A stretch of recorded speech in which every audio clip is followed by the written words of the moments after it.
The writer and scholar Catherine Bond Stockton has been in a lesbian relationship for 31 years. Only she's not a lesbian. Her partner isn't a lesbian either. But they are queer. And it's the perfect way to illustrate the truly elaborate nature of gender and sexuality. Stockton has written a new book which she describes as a story of gender, the when, the why, and the what. And she uses her own story to get us started. She was assigned the category female when she was born, but she always knew two things about herself. I wanted to be a boy, and not just wanted to be a boy. I was, and nobody seemed to recognize this fact about me. I wanted the boy word because I wanted people to speak to me as if I were a boy, and I wished to kiss girls. And yet, not being able to be a boy, the kissing of girls was a problem. And honestly, I cannot have a memory of myself when those two things didn't seem to be running side by side. So she's got all this stuff going on in her head, and you know how it is. When you're confused, you look for something or someone to help you make sense of it. And at some point in her childhood, she came across this cheesy horror TV show called Dark Shadows. It's a soap opera. And the character she identified with was Barnabas Collins. Barnabas Collins. A vampire. Kind of a stately gentleman, as I recall. And I'm thinking, he seems like a really good guy. Like in the show, he's a favored person. But he has a problem. He likes to bite women on the neck. Vicky. Oh, hello, Barnabas. I was out for a And walk. for some reason, as a kid, that spoke to me. I felt like I am Barnabas Collins. I have this tragic story. I am always going to want to, metaphorically, bite girls on the neck. It's got to be all right. It's got to. Come, put your head in my shoulder and cry all you want. Nobody will hear you but me.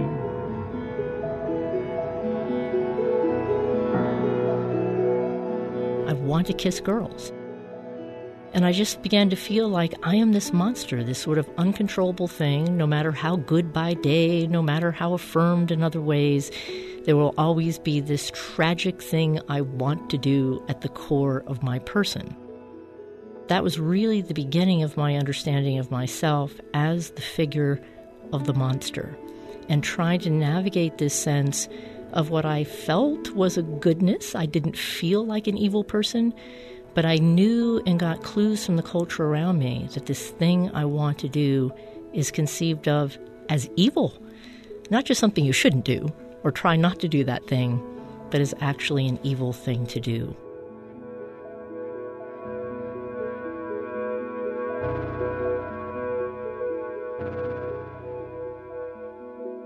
That was confusing to me as a child, but very, very formative of the way I thought. And indeed, in growing up, I could not project any future for myself because I could not see a future where I would not want to kiss girls, but I could not see that there would ever be any context that would ever be able to hold that for me, since I was called a girl, though I did not feel myself to be this thing. And one way that I would explain it is I couldn't ditch the girl word, and I couldn't get the boy word, so I fell in between them, impaled upon both. I think it's maybe good to be taken back to a story of what was happening for people growing up in a time when the concept or the word trans did not exist in my world. Gender is all around us. And I think many of us would also say gendering is and around our sexuality. And then as we tell our stories, let's sort of see where that takes us. So the story that I'm telling is kind of a deep-seated collapse of the notion of gay and trans in my childhood in that time. Asking these questions about ourselves, it can be an interesting game for ourselves and an interesting way to take us into the system of sex gender and how it has formed us all, which I think would be very good for all of us to be thinking about. This is Radio West. I'm Doug Fabrizio. Catherine Bond Stockton says in her new book that gender becomes something you know. It becomes something because, as she explains it, you don't know your gender, of course, when you're born. It's kind of given to you based on these clues from the culture she's talking about. Stockton is a distinguished professor of English at the University of Utah. She's dean of the School for Cultural and Social Transformation there. Among her books is Making Out. This new one is called Genders. And it wasn't her idea. It was a commission from the MIT Press. They published this series of books that are supposed to be concise and accessible. But when it comes to something as complicated as gender, how is that even possible? I was not sure I could tell this story. Now, mind you, I have taught something called first women's studies, and then gender studies for about 34 years at the University of Utah. I directed a thing called gender studies for about 11 years. Yeah, and if anyone can write about this, why couldn't you? Yeah, you would think, okay, so how can you fear the thing you've been teaching? Right. But it did seem so big. It seemed so vast at this point in time that to try to tell this story in a concise way, hopefully never really essentializing what I was talking about. So it's called the Essential Knowledge Series.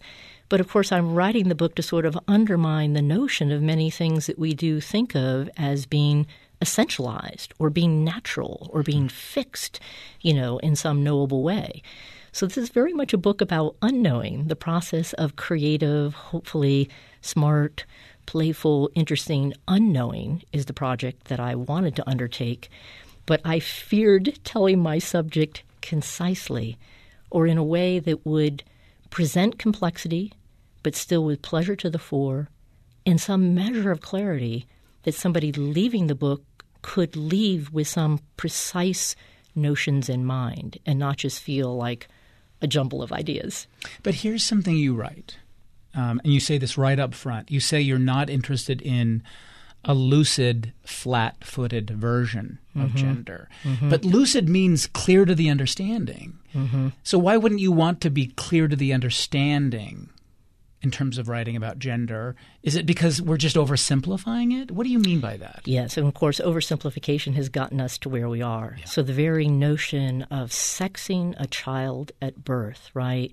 Only one of two words fixed to the body. Now, obviously, you can't fix the word to the body unless you're literally going to tattoo a child. Actually, the interesting thing is the word is not attached to the body. But it does feel, I think, to many of us like a cone was lowered at birth. That's the thing we are literally said to be on a piece of paper. This is now who I am. And I'm only one of two things.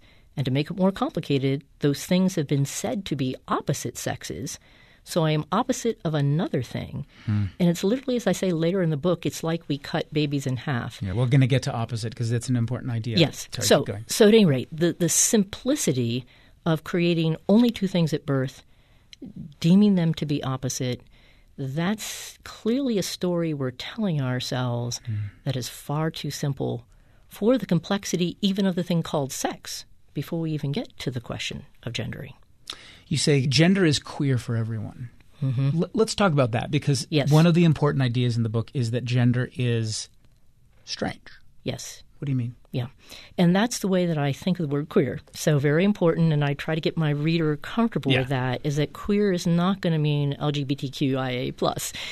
Though sometimes it does. Obviously, that's completely included in this Not notion. what you mean now, right? But I really want to ride that other dictionary definition, that very broad definition of strange, to say that once we do start thinking about ourselves, and that's the very first line of the book is, prepare to enter a story that is yours, right? I want everybody to enter this story. Not every element will speak to you, but all of these different dynamics have been part of what has formed you. And the reason I say strange is there's so many things that are mysterious. You've already heard me refer to that, in the stories that I've told. Whether it's Barnabas Collins and thinking I'm a vampire. That's pretty strange just because I want to kiss a girl. Yeah. So that's strange. But some of the most conventional notions are strange, right? And you hear me saying that I think it's a very strange thing to raise two human beings to imagine that they're opposite of each other, give them opposite ways to dress, opposite mindsets to pursue, opposite traits that supposedly define them, and then they're supposed to have opposite aesthetics, come together in a house, raise other little opposites, and that's what we're calling marriage as it was intended to be. I call that strange from where I sit. So some of the strangest things are the ways that we thought about the thing called heterosexuality, or normal gender, all things in quotation marks here. I think there's a lot of strangeness to pursue, and I hope the book opens that up for people and makes that evident. I want to ask one of the questions that you pose right up front in the book, and that is, you write this, given its intimacy to your own life, would you say you know what gender is? Mm-hmm. How do you think most people would answer that question right now? Well, I've tried a little sample out Have there you? in the world. Yes, even among academics, but it's been fun talking to people that I just talked to, in my life, and I'll say, okay, so what do you think sex is and what do you think gender is? And if people haven't been in an academic setting, they're likely to actually reverse them from the dictionary definition. Think that gender is the biological thing and sex is something else, has to do with behavior. Yeah. So sex is the thing you do. Yes, exactly. So, of course, there's a confusion right there, right? That the word sex we use in two different ways. As speakers of English, if we are speakers of English, we say, biological sex, right? What is the genital reproductive configuration of this body? And then we use sex for sex acts that we do. So that word is quite confusing to many people, given that sort of double valence. And I think another piece of evidence I would give is the gender reveal party. These things that seemed like they, came out of nowhere. And at first when I thought about them, I was just like, what are people thinking? They are not revealing a gender. How could they be revealing a gender, right? They think they are revealing the baby's biological sex.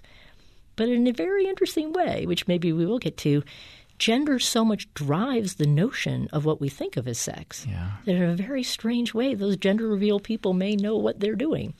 They're revealing our cultural concepts that actually then are rolled right on top of our physical bodies and our genitals. Our genitals are like little magnets for mythology. Yeah. You ask this interesting question, which again gets at something we'll keep coming back to, which is the idea of race. You say, why no cake for race? Mm-hmm. Mm-hmm. What do you mean by employing that question? In some ways, it's really a straightforward question. Like we have these big ta-da moments, like I'm going to tell you what I am having, and I slice the cake, and you will see pink or blue. And then, of course, all these other permutations. Could be a piñata, could be many different things. Yeah. But we do not have a ritual that I'm aware of to reveal the baby's race. Now, as I go on to say, it's not like people don't think that. Somebody might see a pregnant person, somebody, whoever they are, might think in their head, are you having a black baby or a white baby or a nobody says, are you having a middle class, baby or a working class child? Nobody says that because that doesn't make any sense. Or, are you having a gay or lesbian also, given the ways we think about? Doesn't make sense. But racialization is interesting because it can show up on the birth certificate. But it is not our convention when the baby comes out of the birth canal to say what the baby is. That we think we are attaching a sex word. But I would just want to point out, we don't say it's a male, it's a female. The idiom is it's a boy, it's a girl. What's the difference? Well, to me, male or female is language that we have attached to sex and the notion of the biological body, whereas boy and girl are gender terms. And so it's fascinating that already when the baby comes out of the birth canal, again, we're using a gender word to speak about the baby's sex. And right there's your whole gender reveal party confusion that actually turns out to be telling us something. The belief is then the gender is the person's sex. That's not gender, you say. Gender is determined not by biology. It's determined by culture. And more broadly, which we'll talk about some of this as we go, it's determined by mindset. It's determined by appearance. It's determined by behavior. Right. That's gender. Yeah. And maybe just for the sake of the audience here, just to simplify. Again, as I've said, simplifying is always sometimes a good place to start, and then we complicate from there. Just going to the dictionary will help because the dictionary defines sex in the biological domain. Right. And will say that it's actually linked to the reproduction, the two different types of reproductive functions and so forth. And my laptop dictionary just says genitals, right? So you can think, yes, that's where my laptop goes. So you can think, sex equals biology, simplistic way. Gender equals culture. But as I say very early on in the book, that's just not going to hold.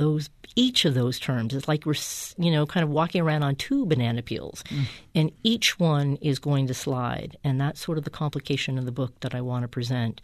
It'd be easier if there really were just this fixed foot that is sex, it's uncomplicated, it's one thing, and then gender does a kind of creative dance, a kind of culturally changing thing, on top of sex. That would be simpler, but that is really not the story we have to tell. Catherine Bond Stockton. She's an English professor at the University of Utah. Her new book is called Genders. We'll take a break. Come back in a moment. You're listening to Radio West.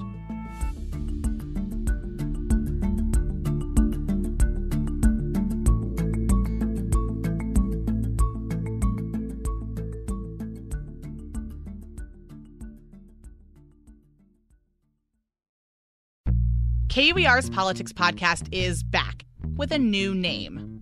45 Days is now State Street. I'm Sonia Hudson. And I'm Emily Means. We're your hosts, taking a look at politics the Utah way. Now we're telling engaging stories that go beyond the legislative session. Find State Street wherever you listen to podcasts starting September 13th. Until then, sign up for our newsletter at kuer.org/State Street. This is Radio West. I'm Doug Fabrizio. The writer and gender studies scholar Catherine Bond Stockton is with us today, talking about her new book, Genders. Basically, it's the story of gender. And in the book, she asks, where would you start? So we'll talk about the history of gender, but also what it means and how it's changing. Is gender a choice? And I use that word kind of advisedly here, and let me explain. So in the earliest days of the culture war battle over gay rights and the question of sexual orientation, the question often was in the debate, in the argument, did someone choose that, lifestyle was often the word you heard. Did they choose that? Like that there wasn't a genetic component to it.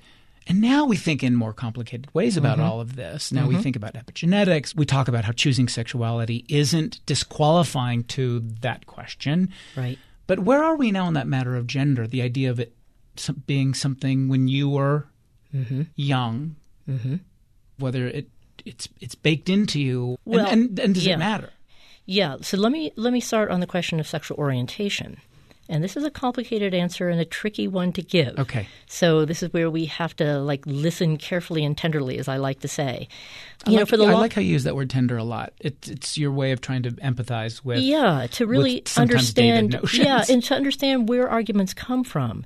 So the argument that nobody chooses their sexual orientation, for a long time that was the way people often talked in gay communities. And I give plural there, gay communities. Because I think people felt, and listen, this is how I felt, like I don't know where this urge comes from, but I want to kiss girls. And that felt fixed and steady state and has been my whole life. So I'm one of those people that feels like it's one of the earliest things I have known. But to say born that way, again, I think is simplifying. I was born some way, as we've talked about, and I don't know the other factors that could have been in the mix that made me want to kiss girls. I like to think I'm a pretty discerning person, and kissing girls, it just seems so amazing to me. Who doesn't want to kiss girls, with their consent? So I get where that argument came from, and it was always a very powerful political argument, too, to be able to say, look, I cannot change the way that I am. And because so many of us feel that way, that has made sense. But there are so many other people, and I will just say there's a whole category of folks, many femme lesbians, might say, it's not that I feel that I was born this way. Somewhere along the line, I began to think, why am I only allowed to be attracted to half of the human beings on the planet? And I'm noticing that, women are really pretty cool. And why would I not want to kiss a woman, right? So we've been denying that there are all kinds of people who are inside queer communities, broadly speaking, who may not have a born-that-way argument about themselves. And I want to deeply honor that. These are so many people that I know. Now, to go to the word choosing, and I actually have my partner's permission to use her, all right? So she is somebody who, for a good period of her life, into her 20s, was somebody who felt that she was attracted to men. That's who she is. She was actually engaged to be married to a very beautiful man that she adored. Very tragically, he was killed in a car crash, so that did not come to pass. She did not marry him. She ended up going on a peace march, long story there, and on the peace march met women called lesbians and thought, oh, lesbians are so cool. I wish I could be one, but I'm not one. Darn, you know. And later, after the peace march, came back to Utah, started a rock band with a group of women, and somebody shows up to the door, saxophone player, and she was like, what is this? I want to kiss this woman, right? So now it's a complicated story because to say that she's choosing at that point in time is complicated because her choosing is actually, channeled by a number of different things that happened in her life. Clearly the death of her boyfriend. Long story here, she was then going to go on a Mormon mission. Wow. But she kept an LDS mission. She kept dreaming of swimming in the ocean, which you're not supposed to do on your mission, at least back then. Right. And so she went to see her bishop. Her bishop turned out to be somebody who had been a Buddhist and was now a Mormon. What? That's kind of rare. And that person said, since you're having this dream, I wonder if maybe you do need to stop, think about religion, think about your calling. And my partner was saying, I just don't know if I can say this is the one true religion because I haven't studied any other religions. So before the Peace March, she moves to San Diego to study religion. That's where she hears about the Peace March. So look at all the things that had to happen. Mm-hmm. Many of those things she's not choosing. You would never say she was choosing many of the events that happened to her, tragic and joyful. But they are the things that lead her to then actually asking the question to herself, if I find this woman attractive, why wouldn't I kiss her? Yeah. So is that choosing or not? I don't know what word, but I think choosing is too strong, but born that way doesn't fit. So, and why does it matter, right? Shouldn't we be at a point where, look, these are the circumstances that led them to be the person they are now. Right. And that's who they are. Yes, it shouldn't matter. I completely understand why somebody who feels so strongly tied to the Born That Way narrative might. So I could imagine many places you might live in this state or elsewhere in these United States where what you are saying about your sexual orientation is not honored, is not embraced. Yeah. Maybe even in the depths of your own family, right? Still in danger of being kicked out of families. For sure. And so I think for some people to be able to say, and I think this is what people are saying, that this is the deepest thing I have known or felt about myself. And they express it by saying they were born that way. Yes, and some of us really did try to change. I mean, there were periods in my teens where if somebody could have waved a wand, maybe I would have said, yes, take this thing out of me. But in all honesty, it's hard to say that you don't want to desire something that you do desire that gives you pleasure. And part of the reason I don't always love that Born That Way argument is it feels like it can, for some people, have a kind of self-loathing at its core, which is, trust me, I would never be this thing if I didn't have to be this thing. I've tried. Please don't, let me not be this thing. I don't like that argument. This is a beautiful thing to be. I don't feel like we need to have that particular form of an argument, but I get why people do, why they're wedded to it, and also because it has often worked as an argument in some settings. You write that gender is gestural. Yes. What do you mean by that? And maybe take us through a few of the gestures.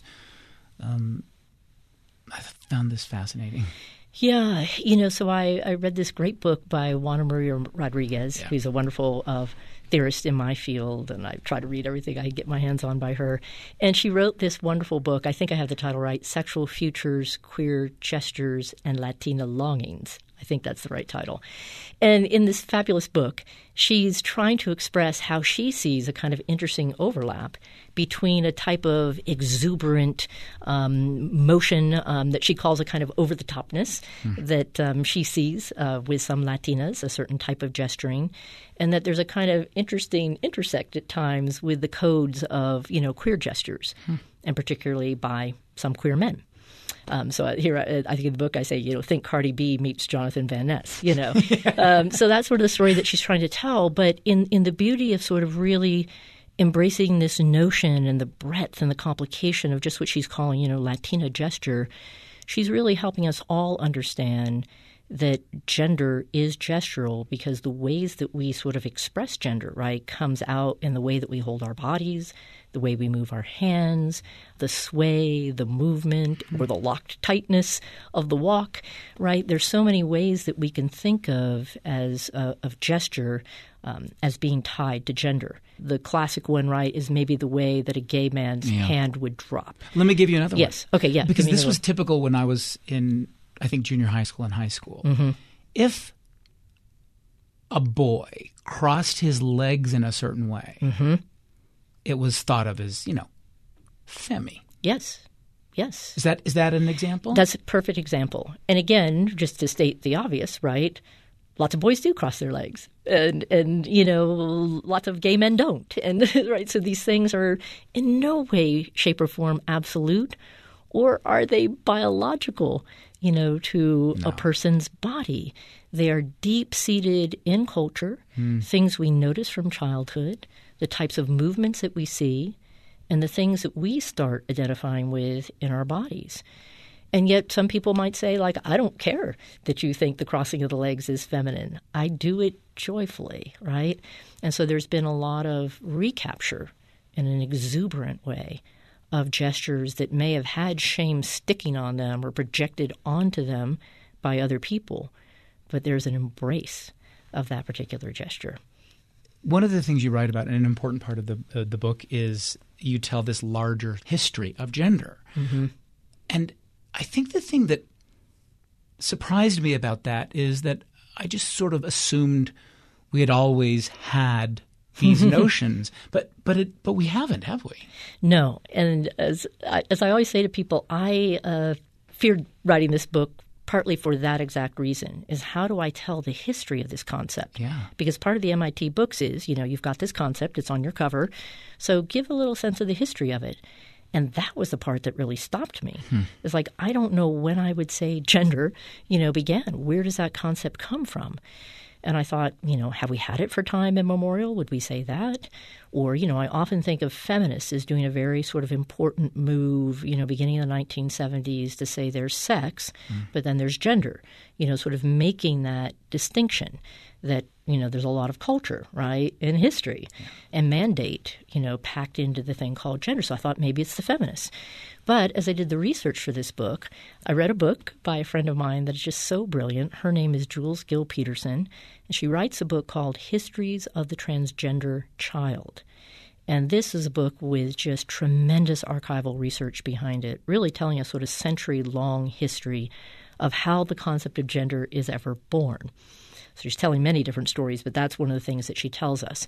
And it turns out that about 5 decades of research leads up to around 1950, when researcher John Money at Johns Hopkins University, running a clinic, actually develops this concept called gender. So we can actually put our finger on it. One can pinpoint it. Notice it's before sort of feminists do some of their cool things in separating sex and gender. But Money, and of course I kind of love the strange pun that comes into this, right? Money's in our gender. Which you employ a few times. It's terrific. Yes. So 1950. 1950. And so explain what's going on at the time, because Money is responding to this, I don't know if it's a trend or this idea that humans are naturally and sexually indeterminate. And he's trying to push against that, combat that. Yes. So explain this. Absolutely. So one of the things that's happening is kids are being brought to the clinic, John Money's clinic at Johns Hopkins, and they are trans and intersex kids that are coming. Now, as Jules says in her book, and I really like this too, is that medicine didn't make trans kids, right? Kids who already sense strong things about themselves, you can tell, from my story, right, are coming, and then medicine is sort of taking up what kids are saying about themselves. And medicine is taking it up in a particular way of, we can help change you, we can help correct you, we can finish your genitals. These are some of the sort of things that happen. But what's interesting, the story that Jules tells us in this book, is that the researchers at Johns Hopkins knew better than anybody else that sex is biologically indeterminate First of all, there are at least 5 fetal layers of sex. So there are 5 different things that form what you might call a baby's sex, only one of which do we actually see if we're sighted people. And that's that genital configuration that we are reading when the baby comes out of the birth canal. Which is layer 5. Layer 5. Yeah. So many times bodies don't agree with each other. So funny to think. Our bodies disagree with themselves. And so in this way, the kids that are being brought to the clinic are really sort of showing the researchers that this notion of a determinate, fixed, binary sex is not true, and that the predictors for male or female status are not reliably predictable. And therefore, to somehow address what they see as this crisis, that the binary sex is sort of crumbling before them, John Money comes up with a notion of gender. And he actually uses gender to say, okay, children are kind of changeable and plastic at birth and remain so, he says, up to 18 months. Yep. And then after 18 months, children must grow in these developmental channels, male or female. The plastic hardens. Exactly. So what had been plastic and indeterminate and changeable and could be reconfigured by surgery, in John Money's view, then by 18 months starts to harden. And now there are only these 2 developmental channels, very important wording there, and that's what he calls gender, this male or female status.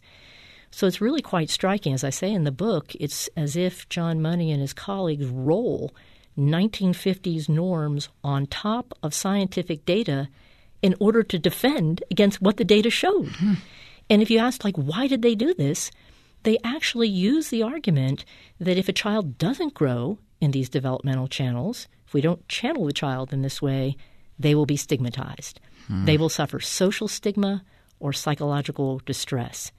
So now if you think about that, society's enforced binary is the very thing that sort of forces this particular, medical movement against medical research to get us to comply with a binary that actually doesn't exist. You know what's intriguing about that for me in this section of the book is it made me wonder, let's say John Money's effort didn't pay off. It didn't stick. Mm-hmm.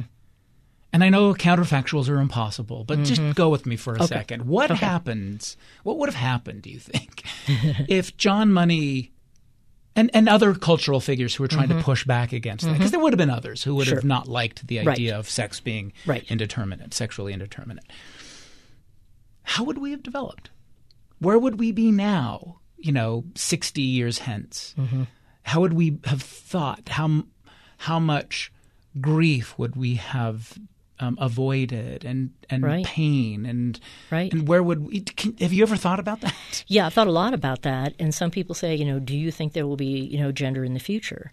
And of course, we don't know the answer to that. Yeah. But I think we're seeing something pretty interesting right now in that we're seeing in some places, in some moments, greater latitude for children, right? Yeah. Why would you need to dress a child in, blue or pink? Why do you need to rehearse what you think of as their genitals at the level of their hair? Really, if you think about what we're doing, you could frame it in a particular way that we'd all find it pretty strange indeed, which is to say, I feel a need for the culture to know at every turn what my child's genital configuration is. I want those genitals rehearsed every minute of every day. And therefore, I will continue to use the word girl. I will use a name that has, femininity sticking to it. I will do the hair in a particular way. I will dress them, the toys. This is gender fortification, that as soon as the baby comes out of the birth canal, we've lowered the cone on the baby now. It's either boy or girl. And now we're going to work with all this gender fortification. Why are we so insecure? If this thing was so natural, then it would have just unfolded naturally. But we act as if we must fortify constantly this thing that the baby doesn't even know about itself.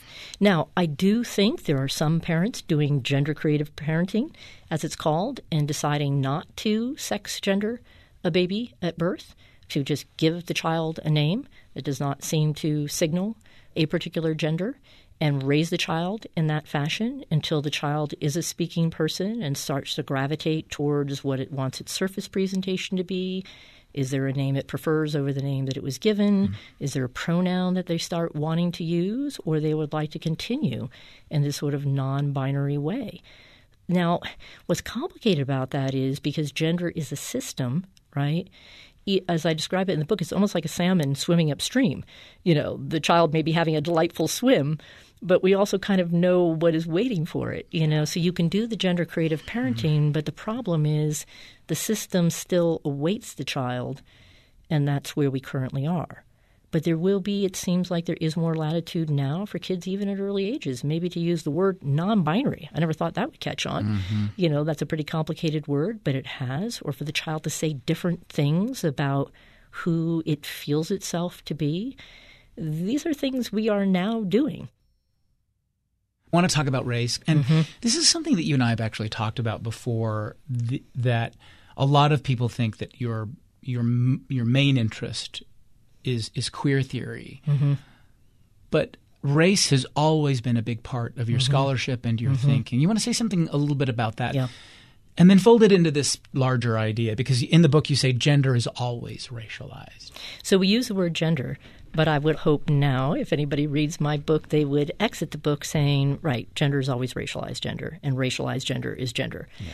So yes, never forget that part. Never forget that part, because part of what I realized, even along the way in childhood, for the town that I grew up in, where I got to see people of lots of different backgrounds and renderings, was that I began to realize that the terms boy and girl had never confessed their racialized histories to me as a child. And now I will say as a white child, right? So that this sort of notion of racialization can come much later for a white child, because I thought my problems are sex and gender. That's where I'm stuck, the boy word and the kissing of girls. That's where I'm at. But so I was never dealing, with my whiteness as a child. But if you think about the history of this country, going back to the 13 colonies, right?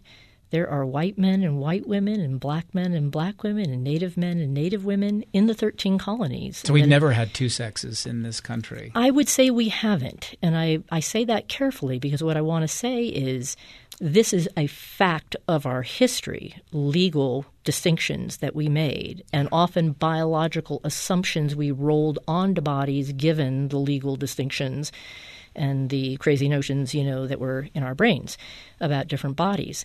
I strongly believe that these racialized histories at the founding of our country are still with us, and I think we need to reckon with them. But the long tentacles and the long roots of these racializations remain with us. And therefore, I think unless we're all going to pretend like our country is truly color neutral, then we are not out of this time period of there being at least 6 sexes in the history of this country. So right there, the notion of opposite sexes is blown out of the water by U.S. history and racial formation. I don't know how you could believe that there truly have been men and women when you take racial history into account, as I believe we must at every turn. One of the focuses for how this history applies to others is you talk about the history of female slaves. Yes. Do you want to say something about that? So, I have a chapter called When Was Gender? Yeah. That's my second chapter. And I begin by telling the John Money story, right? So where does the concept of gender come from? 1950. Okay. And then, of course, I move through a lot of different feminists and a lot of different theorizations that have happened since that 1950 moment. And then I end that chapter by going back to the very concept of sex itself, genitals, all right? And let's look at the field called gynecology, right? A field founded to medically study women's genitals. And as many people may know, that's quite a history behind that. So the man who is considered to be the founder of the field of gynecology, James Marion Sims. The man. Again, a precise man that we can name. Yes. And sometimes a woman, a black female slave named Anarcha, just with one name, is considered actually to be the mother of the founding of gynecology. And this is just a chilling story to the bone, which is to say James Marion Sims did his work to found the field of gynecology, study women's genitals, by doing operations on black female slaves. Black female slaves who were loaned to him by their slave masters and particularly to study a particular circumstance called VVF, vesicovaginal fistula, which was a circumstance where if you had this fistula, which actually came from a crushing of the pelvic tissue, so often came from accidents, beatings. You can imagine why there were many female slaves who had this. Yeah. And the symptom that they had was uncontrollable involuntary urination. Now, many white women had this too, but many white women couldn't even face it, couldn't go to the doctor. Some women killed themselves. Black women, again, they had no control over being given over to James Marion Sims. He performed many of these operations without any anesthesia to cure this VVF. And when they were cured of this, he would then send them back to the slave master. Now, as if that isn't bad enough, here's the kicker in the whole story, which is to say the field of gynecology, women's medicine, is founded on black, enslaved, female flesh, people who could not be considered women because of the definition of woman in that time. The question of who is my opposite is an important part of the book as well. You say the phrase opposites attract.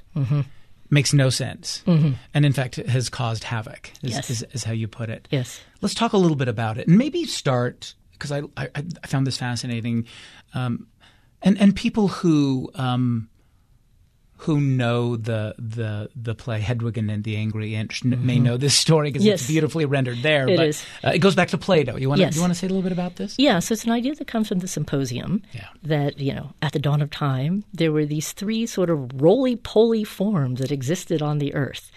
So one was essentially if you thought about like two male bodies sewn back to back. All right, so 4 legs, 4 arms, 2 faces, 1 head, all right? And then a body where it looked like a female body and a male body are sewn back to back, all right? So they're rolling around. And for some reason that doesn't make a whole lot of sense to me, Zeus feels threatened by these roly-poly forms. And so he thinks about just destroying them. But instead of destroying them, as the story goes, he cuts them each in half. And this then becomes the story of the origins of love. I can't even say the phrase without thinking of the Hedwig, song. Yeah, it's great, by the way. Yeah. So the origin of love is that once cut in half, these two halves are ever looking for each other. So the two male halves would be looking for each other, the two female halves would be looking for each other, and the male and the female half. So this would sort of give rise to the words that we have had medically and problematically in our culture, heterosexual and homosexual, right? And what's interesting about Plato is, as I sort of say in the book, it's taken us a long time to just catch up with Plato, right? Because really in the way that we have sex children at birth, it is as if we've taken a sword and cut them in half and determined then that they must spend their lives looking for that lost opposite half. And that would, once you find, if you're a woman, you find your perfect man, you come together, you become one flesh, you're back together, you are whole once more.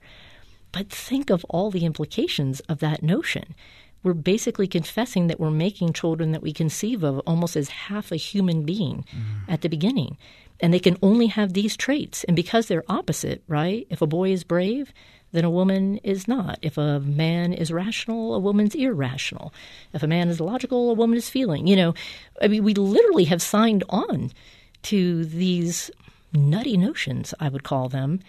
And it's created tremendous havoc because it makes people feel to begin with they will not be whole unless they are in a relationship, married, coming back and finding their opposite in life. And it's given rise to what I think are deeply incoherent notions of heterosexual and homosexual. Then once again, you can't really have opposites in this clear, lucid, unproblematic way that we pretend. One of the questions you also ask is, what are the urgencies that remain here? And you say that you want readers of the book to, you say, enter this text and let's build a better argument. So let's end there. How is the argument playing out, the conversation? What are the urgencies that remain? How are you seeing this? You've talked about where you would like it to go. Do you think that matches with where we're headed? So let me say 2 things about that, and these both are unhappy things. So let me just sort of say them both. So going back to the question of surface, one of the reasons why I think it is very important for us to think about surface is because surface is deep. So this is something that I want us to understand, because I think, as both of us would confess, what we have worn on our surface, if we've worn something on our surface for a very long time, whiteness, white skin, right, the term man or woman, that does bake into our thinking. That does form our thought about what we can do, who we can be, what our possibilities are, what we might get paid, how I sit in my chair, right? I mean, these surfaces are so powerful, and the words that have been put upon us. So not just the way that we look, but also the word that we seem to be wearing at our surface as we're read by other people. And one of the things about the so-called racial reckoning that we thought our country, might be having, that we might still have, was, I hope, a very strong sense of urgency to reckon with white skin privilege, right? For people who have not really engaged their whiteness, which is true for so many of us. And however much you think you've engaged it, I say this about myself, there's so much more still to engage. And the sort of privilege that comes with what is worn at the surface. So this is why I say surface is very deep, because it forms us in many ways. And indeed, the thing that we might think of as the depth behind our eyes can get a lot of play from surface. But it can be, too, that somebody behind their eyes is having a tremendous, rigorous, educated struggle with what has gone on at the level of their surface. This is what I hope people would do who have white skin privilege, is to be really undertaking that struggle of what does it mean that this is what is at my surface. I must reckon with this every single day. So there's a way, again, about thinking about gender as always racialized gender will help us with that. Another reason why I say surface is deep is sometimes a very loving parent comes to me, but a parent who's very sort of broken up over the fact that their child is saying that, what they were assigned at birth is not who they feel themselves to be, not who they feel they are. And the parent is just like, well, why can't they, in a sense, just like, okay, so they were assigned a girl, but why can't they just stay a girl and then do the boy things they want to do? And I just, this just, hurts my soul to see this change at the level of the surface. And I say to them, you have just answered the question yourself. How strongly you feel attached to their surface, their beautiful surface, is how strongly they feel attached to their own. So if it's so hard for you to see this surface change, you must understand why surface is so intimate and so deep to who we are. So use that knowledge. Use that knowledge that you realize about yourself. Use the knowledge of your heartbreak to understand the urgency for your child who is saying, I must make this surface change. Thank you very much. Thank you. Catherine Bond-Stockton. She's an English professor at the University of Utah. Her new book is called Genders. Radio West is a production of KUER. You can subscribe to the show wherever you get your podcasts. And as always, we'd love to hear from you. We're on Twitter at Radio West. Stu Nolan is our intern. The program is produced by Tim Slover, Benjamin Bombard, and Kerry Watson. I'm Doug Fabrizio.